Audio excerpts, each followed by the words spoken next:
One bit of a budge. Hello, ladies and I'm Michael, I'm Ethan. and we're the Theme Park Bros. And today we are officially starting our podcast that we said we would do a while ago if we reached 20 subscribers, and here we are. And the title, obviously, podcast Coasters and Coffee. Both got coffee. Yes. Alright, so anyway, we're going to get deep into this, and so this is actually going to be sort of shouting out the channel. Number 5 is still alive because Ethan, explain why we're still talking. Number 5 is still alive. Well, maybe number 5 is still alive. Sorry, my voice. Yeah, obviously it's Still means like it's still a teaser. So, like, I mean, we might not get an RMC specifically. We might get a Giga instead. now the only thing that both of us hated about this concept was technically it was a strata coaster because the drop was 400 feet. So meaning that technically, if Kings Island did go with that concept, like full on, then it'd be a strata. But I personally think it would be better for them just to go like 345 feet and have like a 331 foot drop or something like that. Now, I'm going to explain the reason why number 5 is still alive could still mean something. So, in the teaser, this is a fan-made trailer, by the way, so don't be making YouTube videos going, oh, Kings Island has already announced 2020. No, this is a fan-made video, but so this fan-made trailer starts with an old TV broadcasting the Son of Beast getting destroyed. And then it cuts to a news report of the number 5 is still alive rumor. Then it goes to Firehawk closing in the new plot of land. And then it runs through the stats and says, Spring 2020, a new beast awakens. Meaning, the number 5 is still alive may mean something of the fact of Kings Island may build a Giga Beast. And I didn't really personally think the name was good. I mean, Beast Unleashed. I mean, when I hear Beast Unleashed, I hear that as a sentence, not a coaster name. Yeah. And also, now, a few names that I thought of were maybe like Steel Beast or Giga Beast. Or Son of Beast, or Beast's Vengeance. Oh gosh, that'd be a ripoff of Steel Vengeance, but like Sort of makes sense. Makes sense. And like already my imagination is running wild with this. Like what they can do is they can essentially use the Firehawk station as a walk-through tunnel. Like, don't use it for the coaster, but use it as like a walk-through tunnel. And that basically Firehawk Station now becomes Outpost 5. And you actually walk through, and in there is a tribute to Firehawk. Yeah. Like, Kings Island's gonna... Whatever's gonna be where Firehawk was, that Kings Island has to make a tribute to that. Alright. So anyway, Ethan, explain what is going to be the next thing we are going to be discussing. And this actually happened quite recently in Orlando. Well, yeah. There was a big convention where IAAPA. Yes, IAAPA, where they many coaster enthusiasts were there. Most of the coaster companies that make the coasters were there. Like Intamin, S&S was one of the big ones, I believe. GCI. Yeah, GCI, of course. Yeah, which SNS, brings us into Kentucky Kingdom was also there to unveil yes, the Kentucky Flyer trains. Also, Kennywood was there to reveal steel curtain trains. But Ethan, yes, let's first talk about GCI here pulling out the big guns with their dueling coaster concept and their new Millennium Flyer trains. yes. I mean, GCI looks like they're doing some type of inversions. Yeah, Like trying to be like RMC here. yes, And and I saw this concept, and if that thing did open, I would love to ride it. Like, I'd have no problem riding it. Like, that thing looks like the racer took took steroids and had a baby with Gemini, and then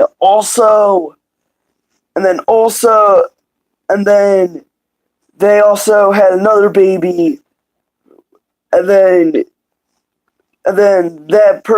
basically it's a very beefed up racer, Mystic Tim and Mystic.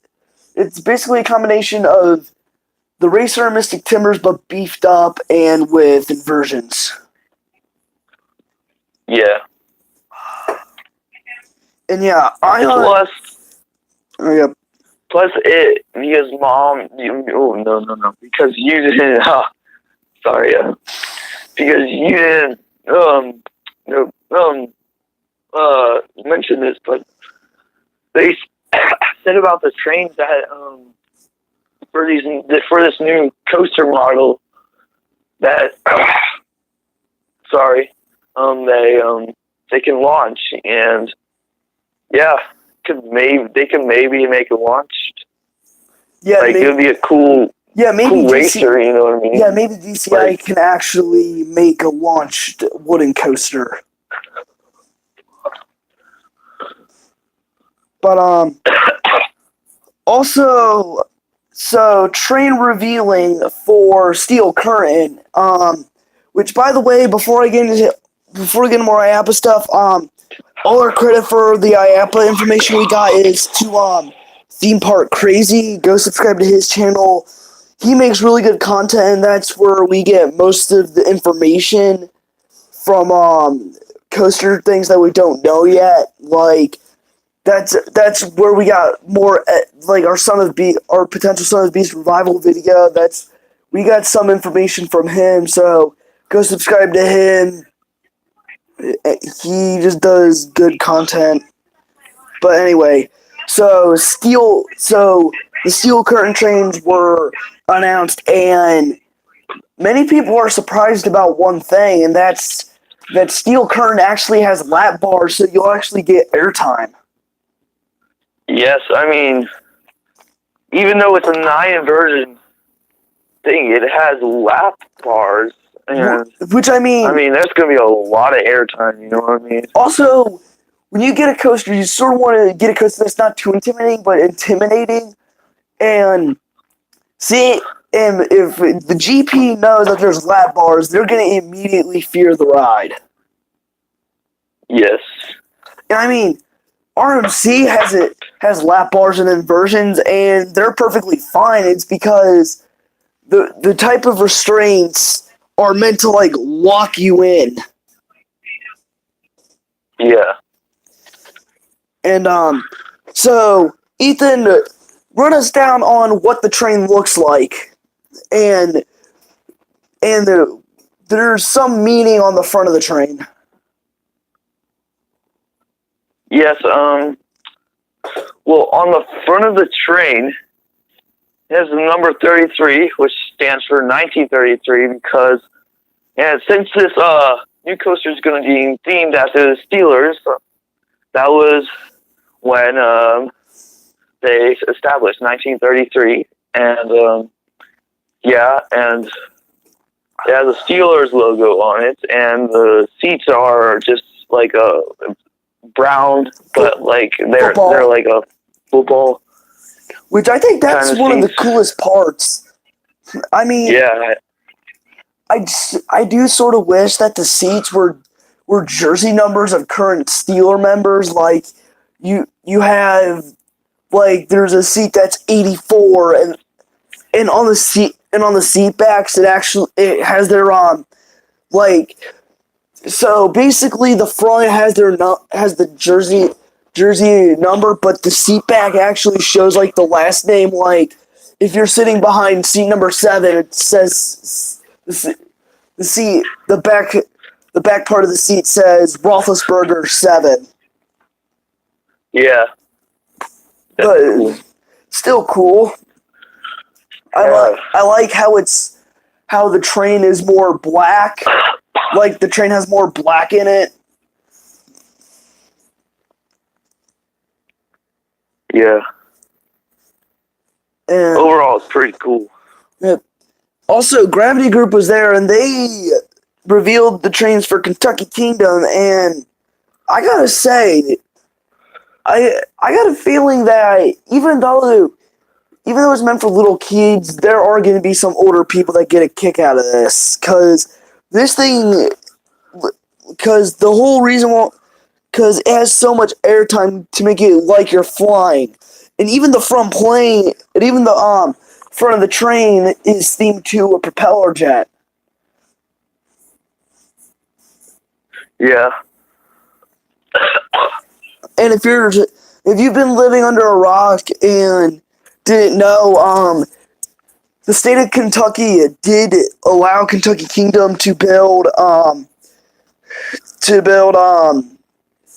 Kentucky Flyer. For those of you who didn't know, what happened is basically there was a small section of Kentucky Flyer that went to someone else's I forget what the Kentucky thing is, but basically it was on their land and they wouldn't allow it, and Kentucky Kingdom needed approval by the state to overrule them, and the state approved it, so Kentucky Flyer will be built. But so I think that's pretty much IAPA. Yeah. So we haven't done an analysis on Tigris, and we weren't gonna really dig into it that much because it's your run-of-the-mill SNS Skyrocket 2. But to mention it is the I'm pretty sure Tallest launch coaster in Florida. Yeah. Which, I mean, I don't think there's much tall launch coasters in Florida, so... Yeah. It's not like they have King Dakala. Yeah, or Top Thrill Dragster. Yeah. So, I mean... So that was essentially our analysis on Tigris. Again, run of the mill, not really a big deal, but also, so as many people know, Busch Gardens Tampa is also teased at the announcement of Tigris that in 2020 they didn't confirm it, but they teased that Gwazi is going to get the RMC treatment. Yeah, they said at the announcement that, like, in 2020 they were going to get something bigger and better, and mentioning that Gwazi was a rocky ride, obviously, kind of doing the Cedar Point style, where they made obvious teasing, like, I'm pretty sure it was Richard Michael Crosby. That was like Cedar Point's dead giveaway, besides track actually being laid on Mean Streak. Yeah. But I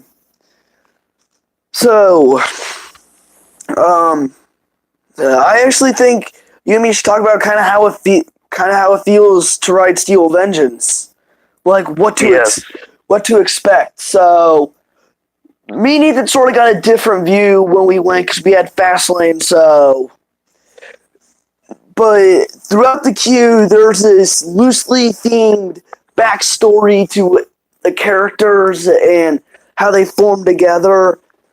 And also, there's occasionally posters, there's props. So, now, Not really much theming. yeah.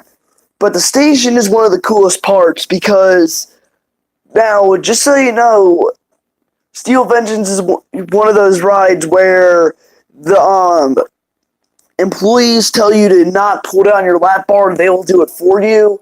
And please, just please do actually follow this rule because sure we didn't have to wait in a long line practically the whole day. We probably had to wait in line our first few rides because Fastlane wasn't available yet.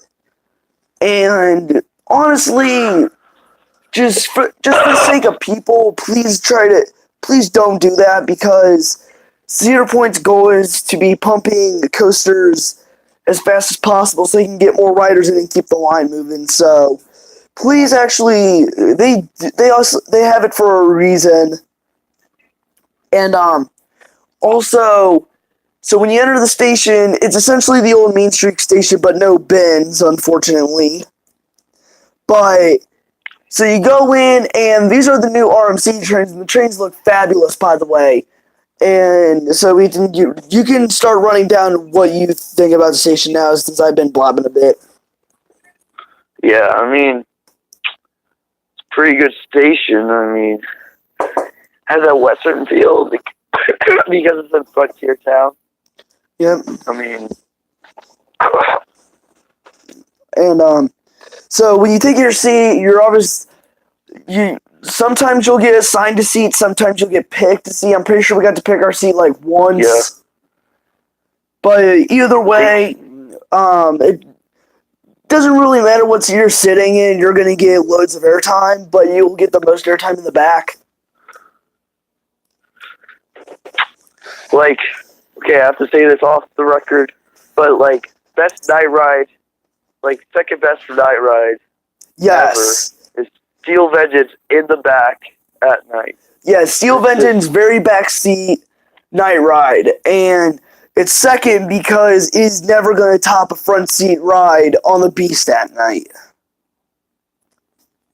Especially because, well, The Beast, when we rode it, all that lit up the course when we detached from the lift hills was the lightning, because we had a rare lightning ride on the Beast, which was really awesome. yeah. I mean, to be off the record that the employees didn't know about the lightning, so... Yeah, until there was a big flash. Well, no, park officials didn't alert them for a while, and it was well worth, like, the 8 rides we got. Well, the, 8 rides we waited for. Yeah. I mean, we waited for an hour, but we waited for an hour for the best night ride. I mean... Alright, so the trains you'll either get is chess, blackjack, or digger, because those are the 3 characters that are part of the Steel Vengeance storyline.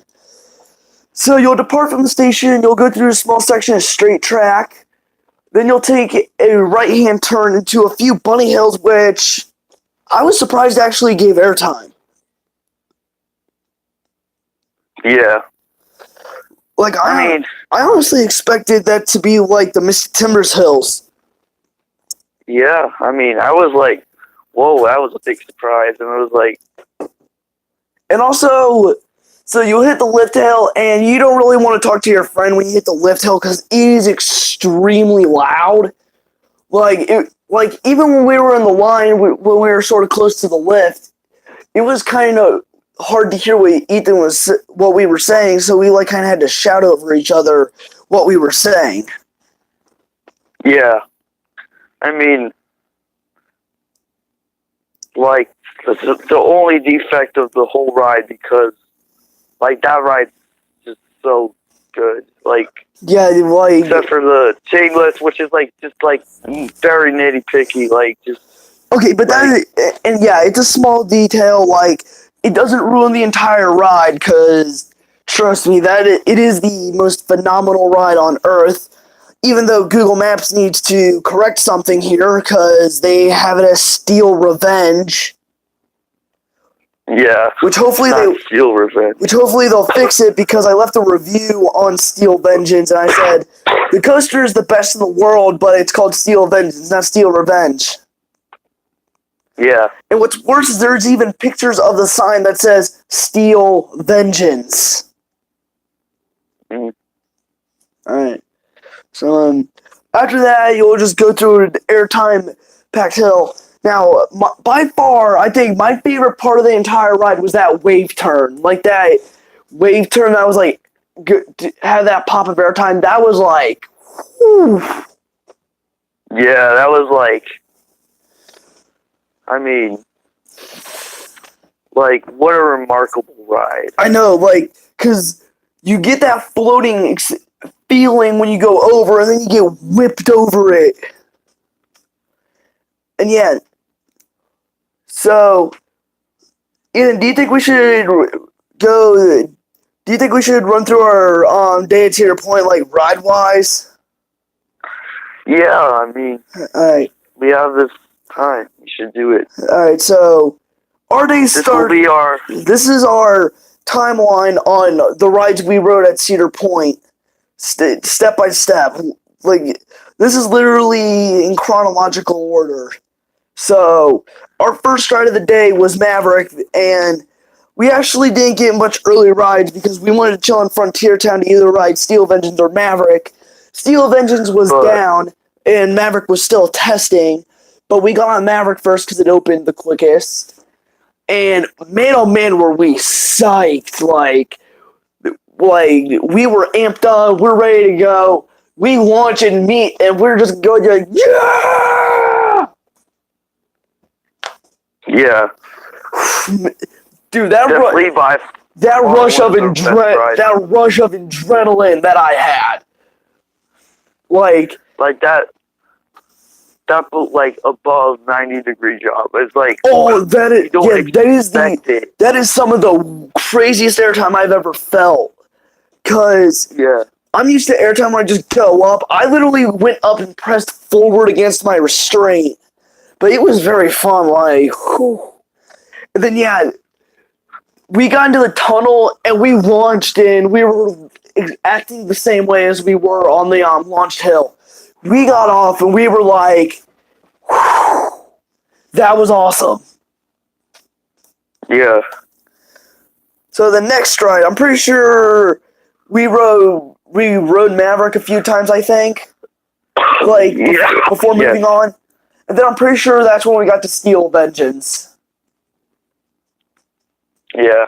So got Steel Vengeance, and we are already psyched. Like, we're in the queue, and we are, like, pumped because this was the coaster we have been waiting for. This was, like, gonna be... Yeah, so, like, all the reviews about it, like, everybody, on a scale of 1 to 10, they were saying 11. Yeah, and this was, like, the coaster we were dying for. This was, like, the one reason we got extremely hyped, and it did not disappoint. That like my expectations was it was going to be an amazing ride. It blew. It dropped a nuke on my expectations. Yeah, because my expectations was it's gonna be a very good ride. No, this was like the out of the park ride. Yeah. And then, yeah. But then, I'm pretty sure we went. Yeah, we rode it a few more times because we loved it. Yeah, and then we went. I actually remember we went to Millennium Force. And my expectation was actually this was going to be an okay ride because I heard reviews saying it's overhyped. It blew my expectations away. It was pretty good, actually. Yeah, I mean, yes, maybe the coaster enthusiasts have ridden more gigas than we have, like more, stuff than like we have. But yeah, because it was our first and only giga so far. Yeah. So and also, yeah, it was. I also don't like pick on it that much because, well, you got to think it was the first ever Giga coaster, and when you have a first of its kind coaster, you essentially set the bar on what it's supposed to be. Yeah. And then after that, we went on to Rougarou, which I actually found to be pretty good. Like, I was expecting it to be pretty rough because of reviews, but it was actually fairly smooth if you stuck your head out. Like, I did bang my head at some moments. Granted, we did get a front seat ride, though, which may have helped, but it was still pretty good. Yeah. And And then, then I'm pretty sure we went to... trying to think. Here, hold on, Ethan. Alright, so Ethan, sort of talk to the viewers a bit.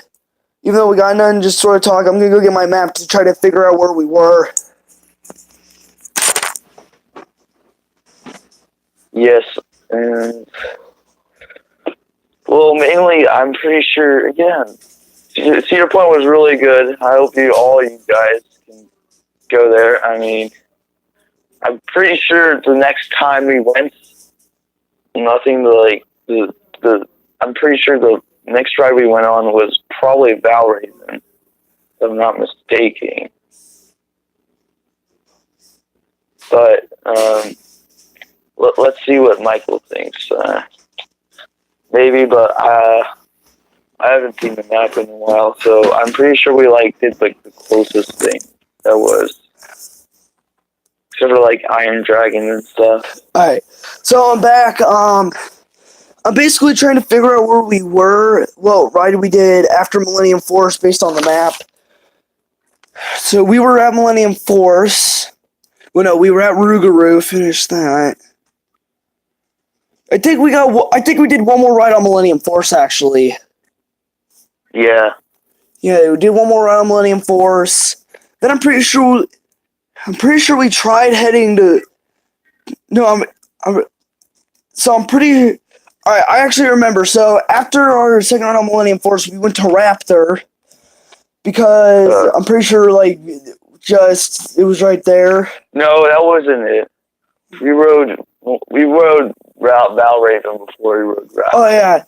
And here was the best part about our ride on Valravn. So, we got the front seat, and me and Ethan both sat dead center of the train. Front seat, so it literally felt like the POV, and there is nothing better than getting a front row seat. And if you are very thrill seeking, when you are hanging in the front row, middle, you are looking straight down, and then you drop. And yeah, this ride was really good. I loved it. Yeah. And again, not to love. I think mainly many coaster enthusiasts hate it because they've ridden more dive coasters than us. And so they practically are like, oh, this is kind of stereotypical dive coaster. Then after that we rode Raptor, and then which it was okay. I mean, there were I only hate the transition because it whips you and gives you a lot of headbang at the whip into the brakes. So then we went to Gatekeeper. Which do you remember doing first? Do you remember doing Gatekeeper or Wicked Twister first? Pretty sure it was Wicked Twister. Yeah, we rode Wicked Twister, which I thought was pretty fun, actually. Yeah. That launch is a really good launch, and then how the twisting spike. Yeah. That is just... Whew. Then after that, we rode Gatekeeper, which we both liked. That was by far a good ride, and my favorite part of all time was the barrel roll drop, where it inverts you and then you go drop. That was so cool. Yeah. I mean... Alright. Trying to think, what do we do next? I'm pretty sure actually after Gatekeeper, we did a few more rides on Gatekeeper. Yeah. And then I'm pretty sure what we did was we were about to go ride Top Thrill Dragster, but it was down. No, I wanted to ride Power Tower. And then I'm pretty sure I went to Top Thrill. You wanted to ride Power Tower again when you were off Power Tower. Well, because I was going to do both sides. Which, by the way, I recommend the shoot side. Mainly because it's better to get shot up because you're just going up than going to where the drop starts getting slowly lifted and you literally wait like 10 seconds to drop. It was like, I wasn't really a fan of it. The drop side. I loved the shoot side. Dude, you should have rode it. You should have rode at least the shoot side. The shoot side was the best. And then I'm pretty sure. Alright. I think we did like a couple more rides on Steel Vengeance, and then we went to lunch. And yeah, we took our lunch break and watched the Kings Island announcement, which was very disappointing. No. We went to Magnum, I believe, before lunch, I believe. Oh yeah, which, by the way, we hated Magnum, and if we told you how our ride was, people may say, "Oh, it's because it was downpouring." For me, the downpour is not what killed. I've ridden Diamondback in the rain and had a good ride. It was the lap bar. The lap bar is when you go up a small bunny hill or something like that. It essentially punches your thigh, and it was just unbearably rough. Like, I understand why Cedar Point keeps that ride because it's the first of its kind. And the first shot fired in the coaster board, but they got to retract that or something. Yeah. So then, remember we went to Steel Vengeance first and then took our lunch break because remember I had to I had to hide my phone in like a bush or something before we rode. Yeah, I believe that. And then, I'm pretty sure that. And then after lunch, since our entrance was right by Magnum, we rode it. We didn't get to ride Gemini until really late in the day because it was down almost all day. Yeah. Trying to think. Walked around. I'm pretty sure we just repeated a lot of the rides. Like, I'm pretty sure we chilled in Frontier Town for a while. No. After lunch, we went to the Lakeside Midway to ride Gatekeeper with your family. Yeah. And then we went to play some games. Then I'm pretty sure that's when that's kind of when we split off and just wrote our own thing. Yeah. And pretty sure that's when we just I remember. We still headed back to your family, but we went to the Millennium Midway, rode Millennium Force a few times. We actually ended up having to wait a while. We actually got out of line because Millennium Force broke down while we were on, and so we literally got out of line because it was going to take forever. And so, pretty sure from there we essentially repeated rides and then rode Cedar Creek Mine Train, the mine ride. Yeah. Then you went to the gift shop, got a Steel Vengeance tee, and then we were ready for Top Thrill Dragster. No, that was like. Oh yeah, that was. And then we were ready. And then we were ready to conquer the king. And for our first time, I was pretty scared. Only because, and I wasn't scared of the height because you're over the hill in like 3 seconds. It was the launch of being launched at over 100 miles an hour. Because I have a slight phobia of going extremely fast, uncontrollably out of nowhere. But it was actually extremely fun. Like, Ethan knows my reaction when we hit the brakes. Yeah. Just screaming, "That was lit!" And then, and for anybody who thinks that this was all a hoax, you can follow my Instagram at Mike_sponsor, and I can post both of us on the ride.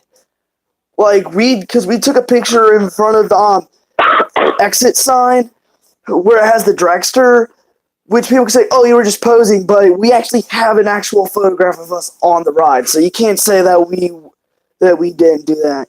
We rode it a few more times because we loved it. Yeah. Then I'm pretty sure you and me split off, and we just started riding our own stuff. Like a little bit, not really. Yeah. Like, I'm pretty sure you just took one ride on, like, the... Matterhorn. Oh, no, yeah. No, I also took on one ride on Witch's Wheel. Oh, yeah. But that wasn't really in the same cycle. After Matterhorn, I'm pretty sure we went to Corkscrew, which, I mean, that was just so rough. Yeah, I put Magnum higher because at least there's parts that are smooth. Corkscrew, that is just ouch. And we were even in the front section, so... And again, just ouch. Yeah. I thought it was gonna be like Vortex smooth, but Vortex is way better. Yeah. I mean, on Vortex, I'm pretty sure on Vortex you could stick your head out more, and then on Corkscrew you really couldn't stick your head out. Well, even if you stuck your head out, like it would push you back. Yeah. So I'm pretty sure from there we went over to Blue Streak, rode that witch. It was okay. Like, it's not the best wooden coaster ever, but I mean, it's really meant for the younger kids. Yeah.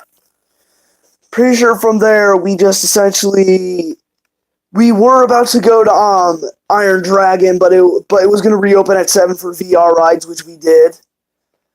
I'm pretty sure actually after that we just like kind of chilled over near Frontier Trail / Millennium Midway and Frontier Town, and then we went over to Gemini, rode that.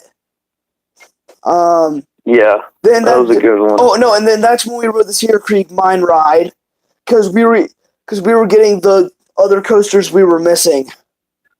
Yeah. And then we went to Iron Dragon for the VR ride, which honestly took us a really long time because they were running one train, but it was well worth it. I mean, the VR was really cool. Yeah. Especially because of its, like, first-time experience on VR. Which, I honestly like the idea of VR on roller coasters. Like, and also, I liked Iron Dragon. Iron Dragon has actually made it tough. Do I like the Bat at Kings Island better, or do I like Iron Dragon? Because they are both really smooth coasters, and I heard from people that Iron Dragon was sort of rough. I did not feel any headbang or anything. Yeah. So after Iron Dragon, we took our dinner break, chilled out, had dinner, returned, and that's when we were. I remember we visited the arcade in the park before we started riding. Rode Valraven. No, before that we rode Gatekeeper, I believe. Oh yeah, we rode on Gatekeeper. And then we went over to Valraven. Then we rode Millennium Force at night. Which, by the way, Gatekeeper, Valraven, and Millennium Force are pretty good at night. Especially Millennium Force's lift hill. Because the lights, change colors. Yeah. Alright, let's see. So then after that, we went to Maverick, which that is an okay night ride. Not the best, but pretty good. Then we decided to ride Steel Vengeance at night. Again, top notch, pretty good. So that was our first ride. We got 2 rides. Yeah, we got 2 rides. The last ride was a remarkable ride. And so then, after Steel Vengeance, we decided to go to Top Floor Dragster, get night rides, and man, oh man. So, if you're getting a night ride, or if the skies are just dark enough when you go, the whole stoplight thing will first go yellow saying keep arms down, reminding you. It will go yellow again saying keep arms down. Then you'll hear a giant you'll slightly roll back a bit, and then the lights will go yellow, yellow, yellow, green, and when it hits green, you accelerate. But if it's dark, if you get a night ride or if it's dark enough, the lights actually light up on the tower, so you can literally look at the tower to know where you're going. And let's talk about Top Thrill Dragster for a bit here. That is a feeling like no other. Getting launched out of over 100 miles an hour. I know some coaster enthusiasts, unlike us, because we really don't, we don't have, that much money to go to all those parks, you know what I mean? Yeah, that we're... some coaster enthusiasts in the future, we will, though. In the future, but obviously right now we're just teenagers, 13. Yeah. So, not really able to, travel much. And, yeah. Yeah, it was, I honestly was scared about the launch, but actually the lights sort of helped me chill. Actually, the giant hiss and the small rollback actually helped me. And also, if you're a first-time rider, it's best to request to get the front train on the dual station, because that one launches the fastest. That one's going to launch really quick. Yeah. And so then our final ride of the night was on Steel Vengeance, and what was scary about this is we actually had to make a mad dash to Steel Vengeance because we were almost out of time. And we made it, and we just barely made it. And then we rode the very back seat. I also remember before we boarded, we actually saw Sean Flaherty. Yeah. Who's another coaster YouTuber. Go subscribe to him. We saw him, and then we got our final ride in the very back seat, which, oh man, that was like a giant bang. It was like, especially at night where it was sort of hard to see. Yeah. I mean, the first ride was good, but the second ride was just, in the back. If you want to kind of picture how we felt, kind of picture having a small cake with buttercream frosting and sprinkles as our first ride, and then our second ride was a giant buttercream frosting cake with sprinkles. Yeah. Alright, so now that we covered Cedar Point, I feel like we take the rest of this time of this podcast to kind of talk about Kings Island, our home park. Yeah. Because, this park will always hold a place in my heart, because if I never got a pass in 2016, I would not have realized how much I loved coasters. Because that was the year I rode every ride, because I kind of used to be scared of heights and certain rides. I rode in Vertigo once, and I hated the lift, so I didn't ride Banshee. I was really scared of heights, so I didn't ride Diamondback. I rode Flight of Fear, but I sort of hated it at first, but I liked it. But you and I, Nathan, you were the bravest. You rode Banshee and Diamondback way before me. Yeah. But in the end, by the way, rest in pieces, Firehawk. Yes. He'll go to a different park or something. Probably get scrapped or something. I don't know. And I was sad to see this go because it was the first coaster that I ever rode where your requirement was 54 inches. So to see that was also a coaster that sparked my love for coasters is also a big deal. Yeah. And even if they closed Vortex, I'd be sad because it was the first coaster I rode where you're getting inverted. Yeah. But there is that big plot of land. Yep. Kings Island 2020.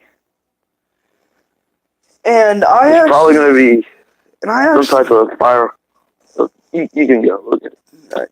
and also, Kings Island, to your point, are part of the reason. Oh, we already have a viewer. This isn't supposed to be a viewed thing because we have to live this. But I always found Kings Island to be home. Like, Yeah. Like, oh, it's Theme I Park know. Studios. Hello. This isn't really supposed to be a stream. It's supposed to be a way for us to upload a video because we're starting podcasts. And I see your point. Kings Island are the reasons why when I'm older, I just may stay in Ohio. Yeah. And it's also Ohio's home to me. Yes, R.I.P. Firehawk. And again, because I was born in Mansfield, which is in between. I'd probably say it's in between Cleveland and Akron, and I lived there for a little bit. So then I ended up moving down here, and this is where I mainly found out more about football teams. And then, no, my hair is black. I'm trying to get it back to blonde, so it's like my roots are actually brown, but I'm trying to get it back to blonde. Anyway, back on topic. So, just also moving down to Cincinnati, discovering FC Cincinnati. Ohio's practically my home. Like, if I had to move out of Ohio, I'd want to move more north, like maybe Illinois or Wisconsin or Minnesota. Yeah. But Ohio's home. Like, I practically, when I look at Ohio, I don't look at it as just another brick in the wall. I look at it as my home and the place I'll forever live. Yes. And yeah, I have so much memories between my first ever visit to Kings Island, our first ever visit to Cedar Point, just everything in Ohio.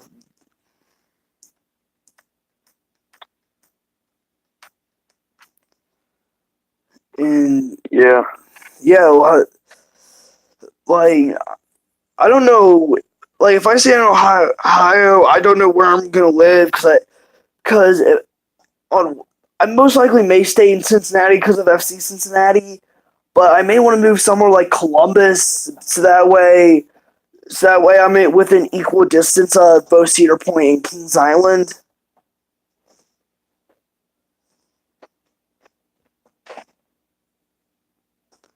But so what are your thoughts of Kings Island? Like overall, your thought.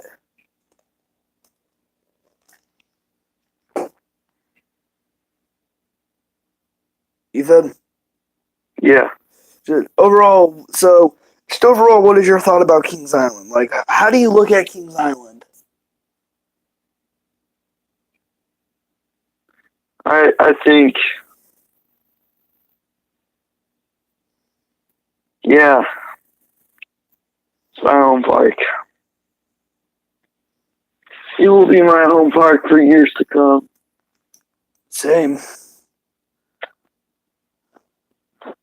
This park is just, I mean.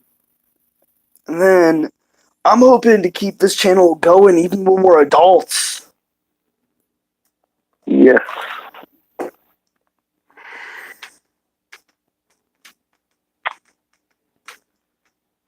But honestly, sure, Kings Island is not as high class as Cedar Point, but that's not what Kings Island is all about. Kings Island is really all about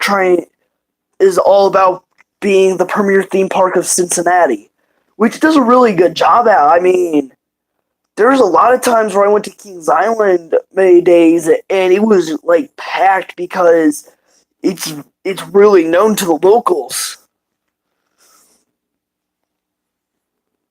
Yeah. Alright, so are you wanting to close shop here? Yes. Alright, anyway, so that is our first podcast. So I hope that we actually get people watching this. If you just want to listen to us talk about coasters, I'm thinking we should do podcasts like every month. Yeah, that's pretty good. And yeah, so that's going to do it for this first episode of the Coasters and Coffee. Please leave a like if you want. Well, we're doing podcasts every month, but leave a like if you enjoyed this. Subscribe to the channel if you're new here, and we'll see you in our next video, either that being a speculation or analysis video, or that being a podcast. Anyway, I'm Michael. I'm Eastman. We're the Theme Park Bros, signing off. We'll see you in whatever our next video is.